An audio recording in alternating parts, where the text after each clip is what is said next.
Damos ya la bienvenida a nuestro siguiente invitado para hablar de todo esto y mucho más, y sobre todo lo que está ocurriendo en los mercados, José Luis Herrera, analista en Banco Big España. ¿Cómo estás, José Luis? Buenas tardes. ¿Qué tal, Javier? Muy buenas tardes.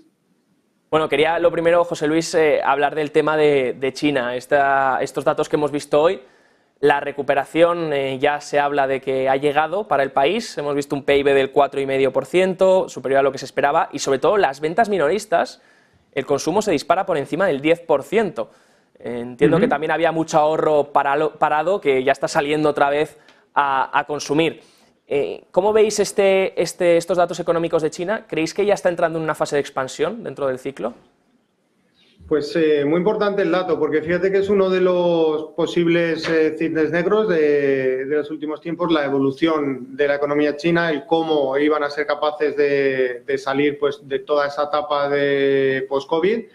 Y pues se está mostrando que están saliendo con mucha fuerza. Además, ha habido un fuerte incremento, como bien estáis comentando, en la parte de consumo. ¿Y eso qué implicaciones tiene? Pues por el momento que podría tirar de la inflación. Y esto, paradójicamente, en el caso de China es bueno. No olvidemos que en China pues, están teniendo que hacer esfuerzos ímprobos para poder subir la inflación, ¿no? Que es el país quizás dentro de las economías desarrolladas que se estaba extrayendo del resto en este sentido. E incluso se barajaba la posibilidad de que tuviera que haber pues, estímulos fiscales y una situación a nivel política monetaria expansiva que por el momento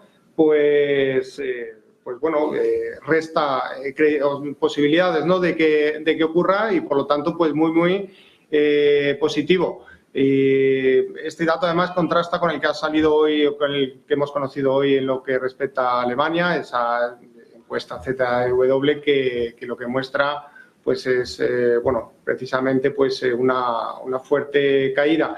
¿Y en qué nos tenemos que fijar ahora? Pues en si eso también paradójicamente va a servir pues para que el resto del mundo acabe al final ese exceso de consumo o esas bolsas de consumo que tienen las familias, las empresas chinas, y eso va a acabar al final afectando a la inflación en el resto del mundo. En el momento en que no sean capaces de asumir su demanda interna, pues tendrán que salir al resto del mundo a consumir. Así que esas dos incógnitas son las que a partir de ahora pienso con las que tenemos que lidiar. Ajá. Eso vigilaremos, José Luis. Por otro lado, en Estados Unidos se ha compartido la encuesta, estábamos comentando hace un rato, de inversores institucionales sobre su sentimiento y sobre cómo ven los diferentes activos. Y ahora mismo se inclinan más por bonos que por acciones y es el nivel más alto en cuanto a ponderación desde 2009, en el que prefieren los bonos a las acciones. ¿Creéis que debe ser así? ¿Que debe prevalecer el bono a la acción en estos momentos? Pues ahora, desde luego, la renta fija está de moda y esa ecuación 60-40 este año está volviendo a funcionar a favor de la renta fija. Es verdad que los inversores institucionales siempre se considera que tienen una información más veraz y que, por lo tanto, pues esos insider trading esos insiders, mejor dicho, pueden de alguna manera tener más credibilidad, pero apuntar que, es decir, yo creo que es más fiable, pero en este caso, como sentimiento contrario, lo que puede hacer el minorista. O sea, el inversor minorista históricamente se ha demostrado que va a contrapié, salvo excepciones muy recientes, como el caso de, durante la pandemia, que vimos un posicionamiento mayoritario por parte de los minoristas en zona de mínimos que al final pues sí que se antojó cierto a nivel tendencial, pero a nivel institucional o a nivel, grandes inversores institucionales, quizás no necesariamente hay que cogerlo con pinzas. Hay que tener en cuenta que también de una forma conservadora posiblemente están entrando en general en esa parte, ¿no? de la renta fija en según qué tramos y sobre todo teniendo en cuenta las fuertes caídas que veníamos teniendo años atrás. Sería una especie de utilizando un término de mercado, de sobreventa, ¿no? Dentro de ese posicionamiento. Pero más dentro de ese contexto, además, de incertidumbre, de gran incertidumbre en la que estamos en estos momentos a nivel económico, a nivel evolución del mercado, y depende muy mucho también de si finalmente, pues bueno, vamos a ver una situación de recesión o de desaceleración económica. Y para esto, pues bueno, mucha atención a lo que vayan presentando las compañías pues, en este periodo de presentación de resultados que acabamos prácticamente de comenzar. Iremos viendo. Bueno, por ahora los grandes bancos están saliendo con la suya, ¿no? También parece ser que les ha venido bien esa salida de depósitos de los pequeños. Vemos cómo también están incrementando depósitos. Quería preguntarte, José Luis, por un tema, y es que Warren Buffett dio una entrevista hace unos días a CNBC, que la primera entrevista del año, y advertía de hecho de que un problema podría venir por el lado de la deuda inmobiliaria sobre todo comercial, la que está enfocada a oficinas, hoteles y demás. Y es que hoy se ha conocido que Brookfield ha incumplido una deuda de 161,4 millones en unos edificios de Washington. ¿Creéis, cómo veis este tema de la deuda comercial? ¿Creéis que por ahí podría venir un cisne negro bancario? Y si es así, también, ¿cómo afectaría a los pequeños bancos? Porque el 80%, conocíamos hace unas semanas, de esa deuda está poseída por estos bancos regionales y más pequeños. Pues nada es descartable, sobre todo en cuanto a posibles riesgos que puedan surgir en el mercado. Lo cierto es que pienso que, por definición, un cisne negro es una noticia imprevista.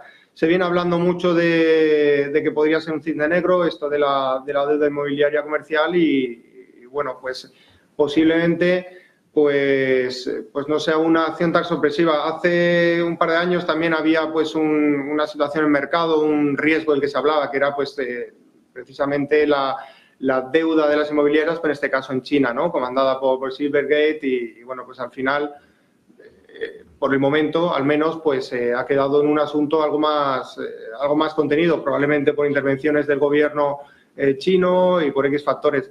Pero bueno, pues desde luego el asunto del inmobiliario dentro de Estados Unidos o del sector inmobiliario en Estados Unidos tiene un gran peso y desde luego Warren Buffett, pues bueno, dentro de esa visión de inversor de largo plazo que tiene, pues bueno, está haciendo hincapié en un tema que no sería baladí el restar importancia, desde luego.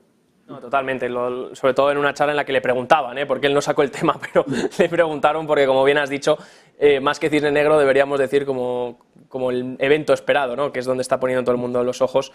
Por último, José Luis, de cara a los mercados, ¿cómo vemos ahora mismo los índices, sobre todo en Estados Unidos? El S&P está en zonas importantes, esa resistencia en los 4.152.